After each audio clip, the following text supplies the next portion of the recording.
The farmhouse stood alone beneath a sky that had forgotten how to be kind, its windows glowing like the last embers of a dying fire.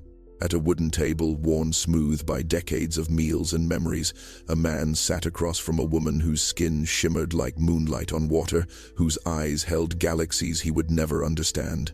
She wept tears that fell like liquid starlight, and when she spoke, her voice carried the weight of 1,000 rejections. "Please, I know I'm not pretty," she sobbed, her luminescent fingers trembling against the lantern between them. And in that moment, the widower who had buried his heart 3 years prior would say something that would shatter every wall she had built around herself. Before we dive in, let us know where you're watching from. And if stories like this move you, hit that subscribe button, because tomorrow's episode is even more unbelievable than this one. The evening air tasted of rain that refused to fall. Jonathan Reed sat on his porch, fingers wrapped around a mug of coffee gone cold, watching the horizon swallow the sun in shades of amber and ash. The farm stretched before him like a question he had stopped trying to answer, fields that once sang with purpose, now silent under the weight of routine. His wife had loved evenings like this, when the world softened at its edges and time moved like honey. That was before the cancer, before the hospital rooms that smelled of antiseptic and goodbye, before he learned that silence could be louder than any scream. 3 years had passed since Sarah died, and Jonathan had become a man of rituals.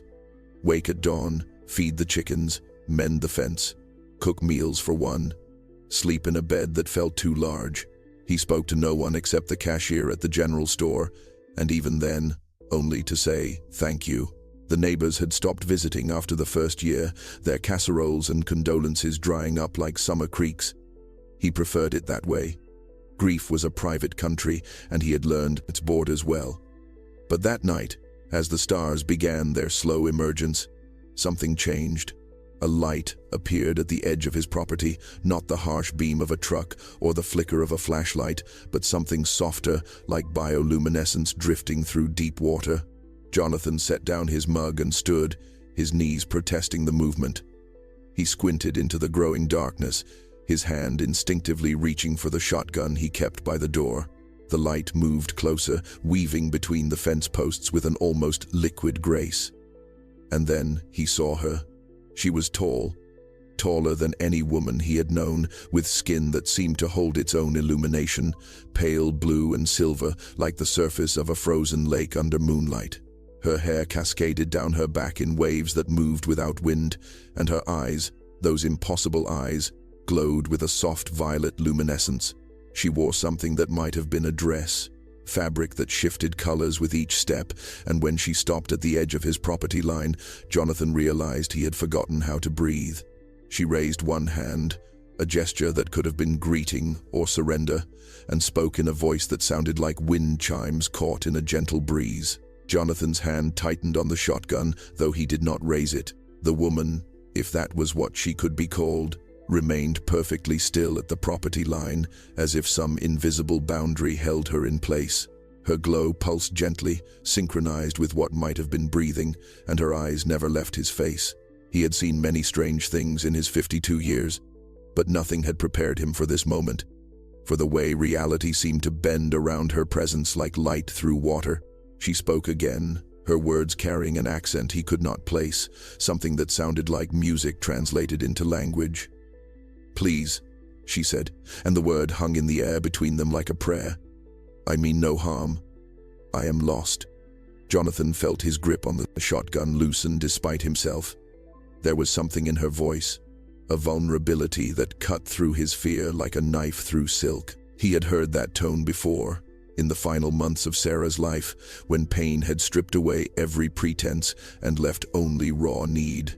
He lowered the gun completely, leaning it against the porch railing. "Lost," he repeated, his voice rough from disuse. "Where are you trying to go?" The woman's luminescence flickered, dimming slightly, and for a moment she looked almost human in her uncertainty. "I do not know," she admitted. "My ship. It fell from the sky 3 nights past. I have been walking since then, hiding when your people pass. I saw your light and thought perhaps someone here might understand what it means to be alone." The words struck Jonathan in the chest with unexpected force. He looked at this impossible being, this creature from beyond the stars, and saw something he recognized in the way she held herself. Her shoulders curved inward, as if trying to take up less space in a world that did not want her. "You're hurt," he said, noticing for the first time the way she favored her left side, the dimness of her glow in certain places like bruises on human skin. She nodded, a gesture so human it almost made him smile. "I did not land well," she said, "but I will continue on. I should not have disturbed you." She turned to leave, and Jonathan found himself speaking before thought could catch up to instinct. "Wait," he called out. She stopped, turning back to face him with those impossible violet eyes. "It's going to rain tonight," he said, gesturing toward the heavy clouds gathering overhead. "And you're injured. I have a barn. It's dry, it's warm, and it's got a door that locks from the inside, if that makes you feel safer." The woman stared at him for a long moment, and Jonathan could see something working behind her eyes, calculations he could not begin to understand. Finally, she took one tentative step forward, crossing the property line. "My name is Celestine," she said softly. Jonathan gestured toward the barn, a structure that had stood longer than he had been alive. Its red paint faded to the color of dried blood. Celestine followed at a distance, her bare feet making no sound on the gravel path. He noticed she walked with a limp, her left leg dragging slightly with each step, and the glow around her flickered like a candle fighting against wind. The barn doors groaned as he pulled them open, revealing stacks of hay, old equipment covered in dust, and the lingering smell of animals long gone. He led her to the back corner where he kept emergency supplies, pulling out a wool blanket that had survived countless winters. "It's not much," he said, spreading it over a bed of clean hay, "but it'll keep you off the cold ground." Celestine lowered herself carefully onto the makeshift bed, her movements precise and measured, as if every motion cost her something. Up close, Jonathan could see the damage more clearly. Patches of her skin had lost their luminescence entirely, replaced by something that looked like ash or scar tissue. Her dress, which had seemed so fluid from a distance, was torn in several places, revealing more of those darkened wounds. She caught him looking and pulled her arms close to her body, a gesture of shame that transcended species. "I know I must appear frightening," she said quietly. "You're kind. They scream when they see me. They throw stones. One man fired a weapon similar to yours." Jonathan felt something twist in his chest, an anger he had not felt in years. "People fear what they don't understand," he said, kneeling down to her level. "That doesn't make it right." Celestine's eyes met his, and for a moment neither of them spoke. The rain began then, gentle at first, then building to a steady drumming on the barn roof. Jonathan stood and moved to an old cabinet, pulling out a first aid kit he kept for the occasional farming accident. "I don't know if human medicine works on you," he said, returning to her side. "But infection is infection, and those wounds need cleaning." She watched him with cautious curiosity as he opened the kit, laying out bandages and antiseptic. "Why are you helping me?" she asked, her voice barely audible above the rain. Jonathan paused, the question hanging in the air between them like smoke. He thought of Sarah, of the countless nights he had sat beside her hospital bed, holding her hand while machines beeped their mechanical symphonies. He thought of the nurses who had shown kindness when they could have simply done their jobs, the small mercies that had made unbearable nights slightly more bearable. "Because you asked," he said finally, "and because I remember what it's like to hurt alone." Celestine's glow brightened slightly, a warmth spreading across her features that might have been the equivalent of tears. She extended her arm toward him, offering trust where she had every reason to withhold it. Jonathan worked in silence, his weathered hands surprisingly gentle as he cleaned the darkened patches on Celestine's arm. The antiseptic hissed against her skin, and she flinched but did not pull away. Her wounds were unlike anything he had encountered, neither quite flesh nor energy, something that existed in the space between states of matter. When he applied the bandages, they seemed almost absurd against her luminescent skin, white cotton against living starlight, but she accepted them with quiet gratitude. "Thank you," she whispered as he finished wrapping her forearm. Her voice carried layers of meaning that English could not fully capture, gratitude mixed with something deeper, something that tasted of wonder. Jonathan nodded and began packing away the medical supplies, his movements methodical. The rain had intensified, sheets of water cascading down the barn walls, turning the world beyond into a blur of darkness and sound. He knew he should return to the house, leave her to rest, but something kept him rooted in place. "How long have you been alone?" Celestine asked suddenly, her violet eyes fixed on his face with an intensity that made him want to look away. The question cut deeper than any scalpel, opening wounds he had carefully sutured with routine and silence. 3 years, he answered, his voice rough. "My wife, Sarah, she died 3 years ago this October." He did not know why he was telling her this, why the words came so easily to this stranger from the stars. Celestine tilted her head, a gesture that seemed both alien and achingly familiar. "You loved her very much," she said, not a question but a statement of observed fact. Jonathan felt something crack inside his chest, a fault line he had been ignoring for far too long.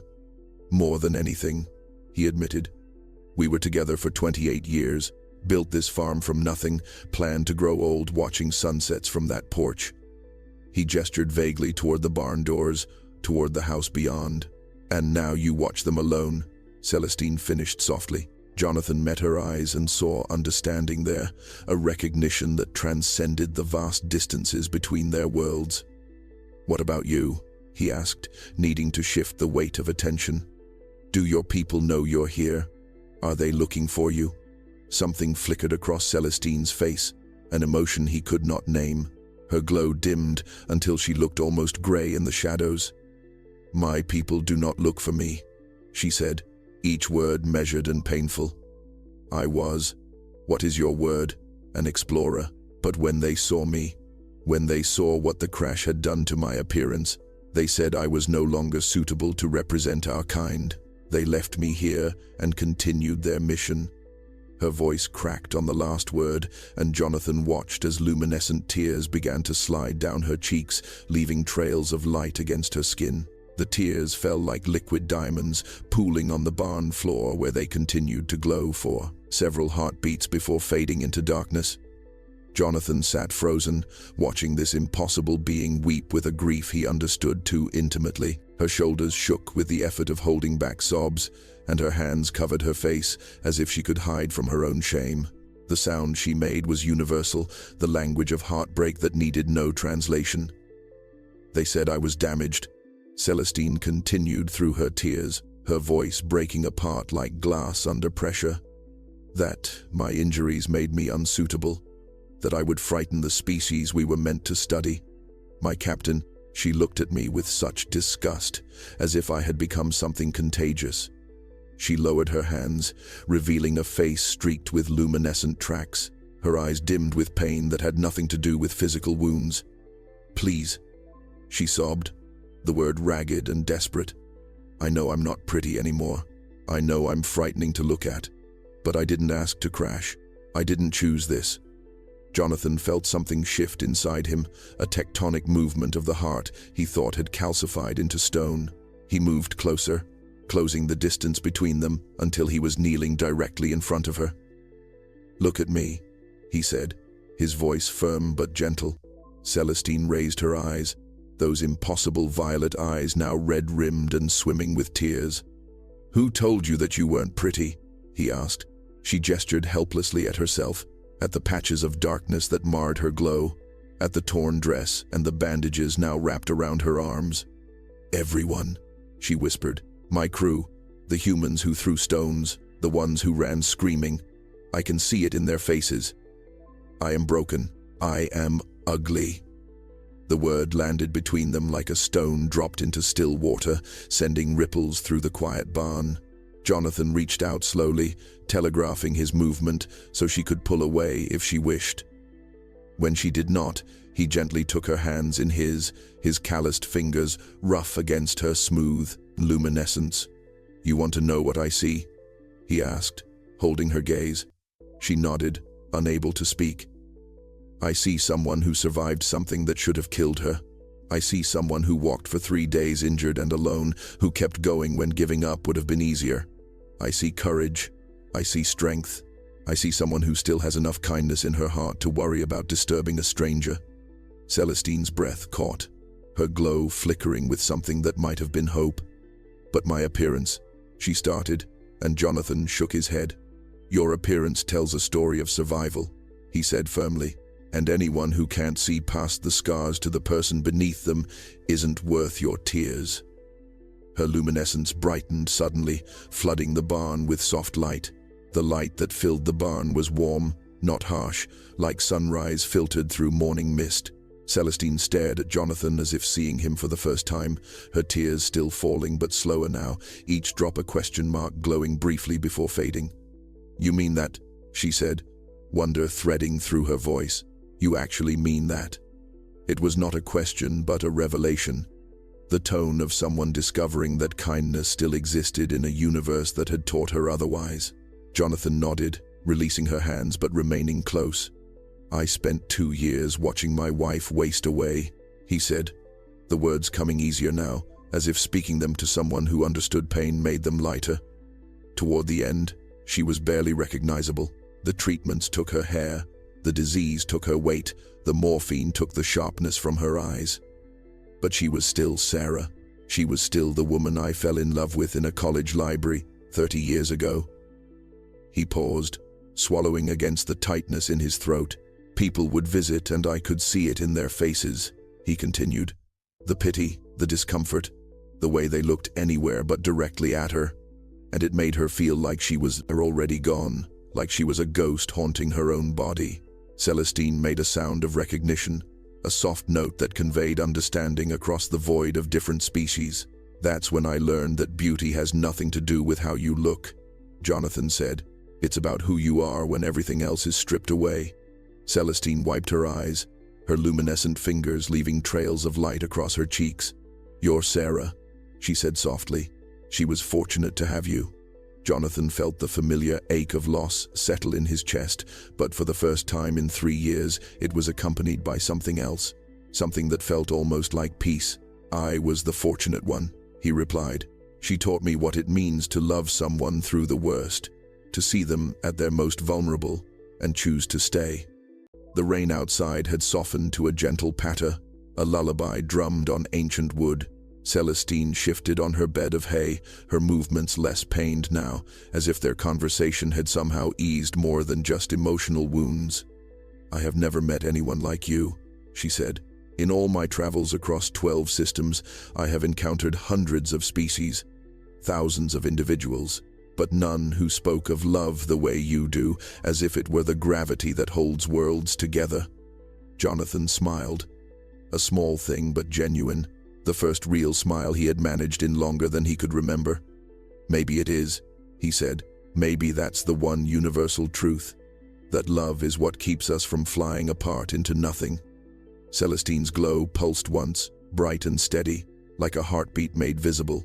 The night deepened around them, wrapping the barn in a cocoon of darkness that made Celestine's glow seem all the more precious. Jonathan found himself settling more comfortably onto the hay beside her, his back against a wooden post, exhaustion finally catching up to him. He had not intended to stay, had planned to return to the empty house and its empty rooms, but something about this moment felt too fragile to break.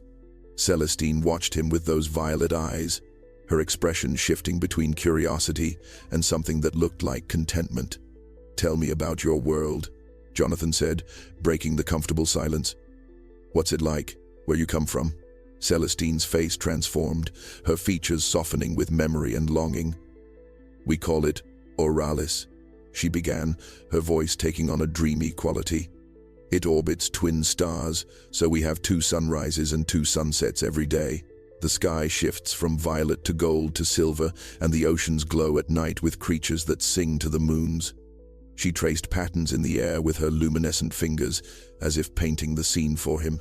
We live in cities that float among the clouds, she continued, connected by bridges of light that we weave from solar wind and magnetism. Our buildings are grown rather than built, shaped from living crystal that responds to our touch and thoughts. Jonathan tried to imagine it. This world so far removed from dirt and wood and the simple struggle of making things grow. It sounds beautiful, he said honestly. Celestine nodded, but her glow dimmed slightly. It is, she agreed, but it is also cold in ways that have nothing to do with temperature. She turned to face him more fully, drawing her knees up to her chest in a gesture that transcended species, the universal posture of someone making themselves small.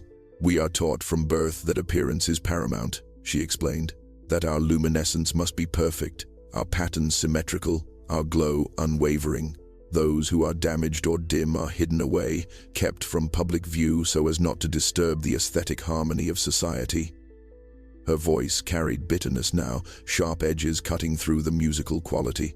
That sounds lonely, Jonathan said quietly. Celestine laughed, but there was no humor in it, only the hollow echo of pain recognized. It is, she confirmed. I spent my entire life trying to be bright enough, perfect enough, worthy enough. And then one crash, one moment of bad luck, and I became everything they feared. Imperfect, damaged, wrong. She met his eyes, and Jonathan saw the question there before she spoke it. How do your people handle imperfection? She asked. Do they also cast out the broken? Jonathan thought of nursing homes and hospice centers, of how society often tucked away its sick and dying. Sometimes, he admitted.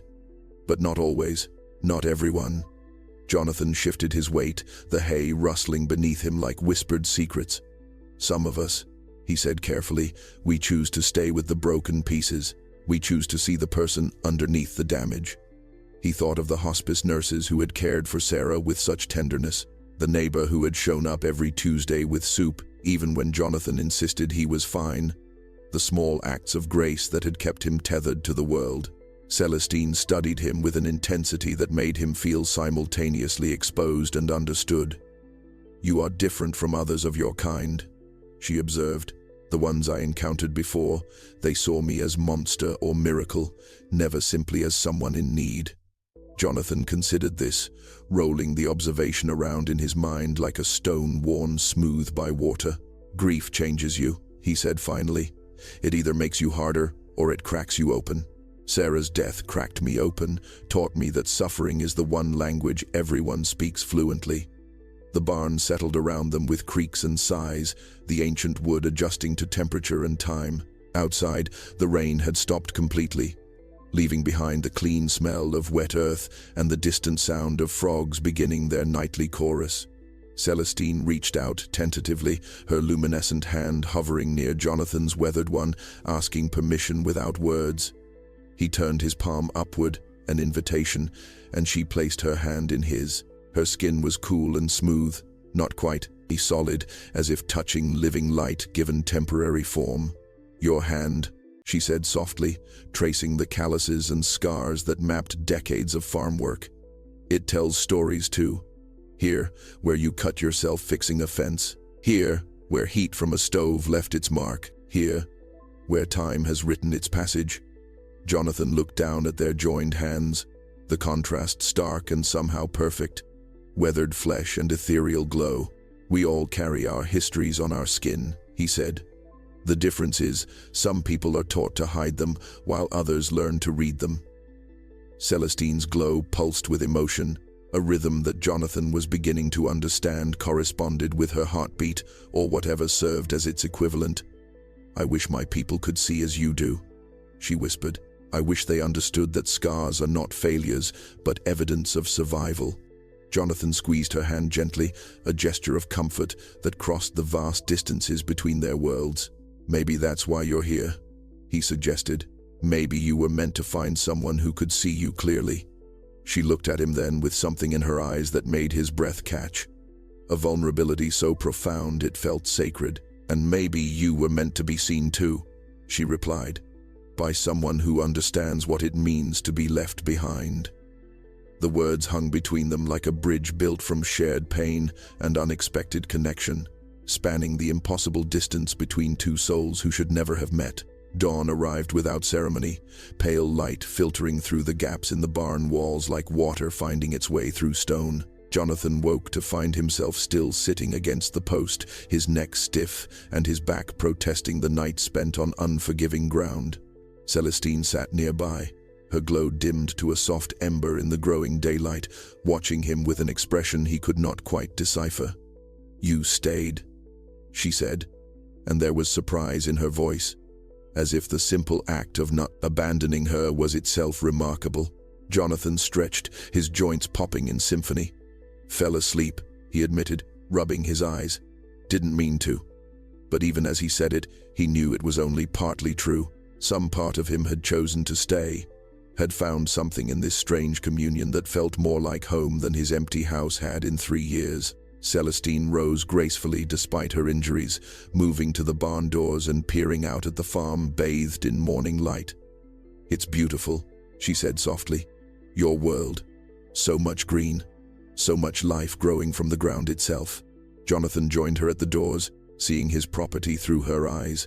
The fields stretching toward distant tree lines, the vegetable garden Sarah had planted that he still maintained out of habit.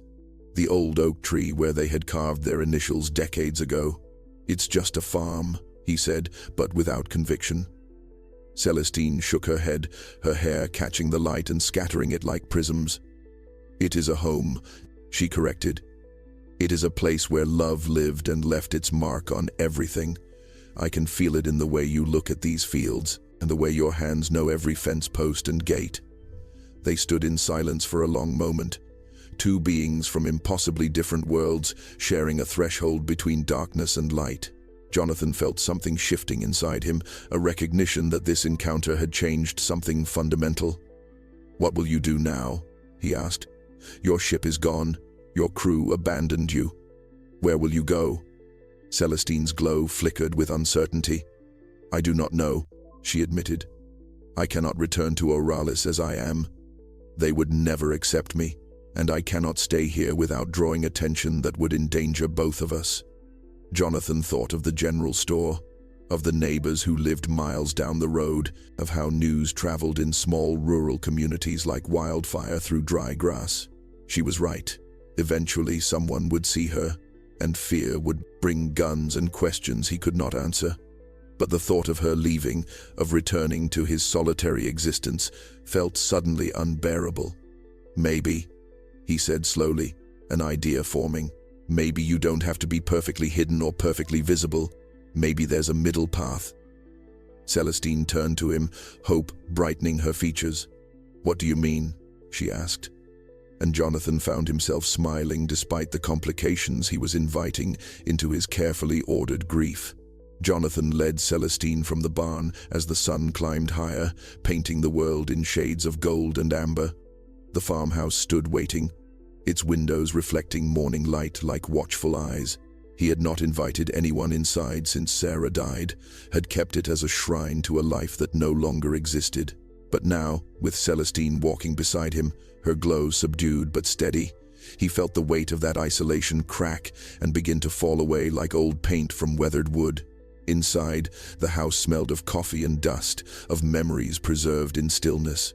Celestine moved through the rooms with reverence, her luminescent fingers trailing over photographs on the mantel, over the quilt Sarah had sewn, over the books lining the shelves. "She is everywhere here," Celestine said, not with sadness but with recognition. "You have kept her alive in these walls." Jonathan nodded, his throat tight. "I didn't know how to let go," he admitted. "Didn't know how to move forward without feeling like I was leaving her behind." Celestine turned to face him, and in the dim interior of the house, her glow seemed to fill every corner with soft light. "Perhaps," she said gently, "moving forward does not mean leaving behind. Perhaps it means carrying what matters most while making room for what comes next." The words struck Jonathan with the force of revelation. Simple truth spoken by someone who understood loss from a different angle. He thought of Sarah, of how she had made him promise in those final weeks to keep living, to not let grief become his prison. "Stay," Jonathan said suddenly, the word surprising him even as he spoke it. "Not forever, not if you don't want to. But stay until we figure out what comes next. Stay until you heal. Stay until you remember that you deserve kindness." Celestine's eyes widened, her glow brightening until the entire room seemed suffused with starlight. "You would do this?" she asked, disbelief and hope warring in her voice. "Risk the questions, the complications, the fear of your neighbors, for someone you met only hours ago?" Jonathan moved closer, closing the distance between them until he could see his own reflection in her violet eyes. "I would do it," he confirmed, "because somewhere in the universe, someone once told me that love is choosing to see another person completely, scars and all, and deciding they matter anyway." He reached out, taking her luminescent hand in his weathered one. "You matter, Celestine, not because you're perfect, or because you glow, or because you came from the stars. You matter because you're here, because you're real, because your pain is real, and your hope is real, and your kindness is real." Tears fell from her eyes again, but this time they were not born of sorrow. She stepped forward and embraced him, her cool, light-form body pressing against his solid human warmth. Two species learning that connection required no translation, and in that moment, in a farmhouse built by human hands beneath alien stars, something impossible became inevitable.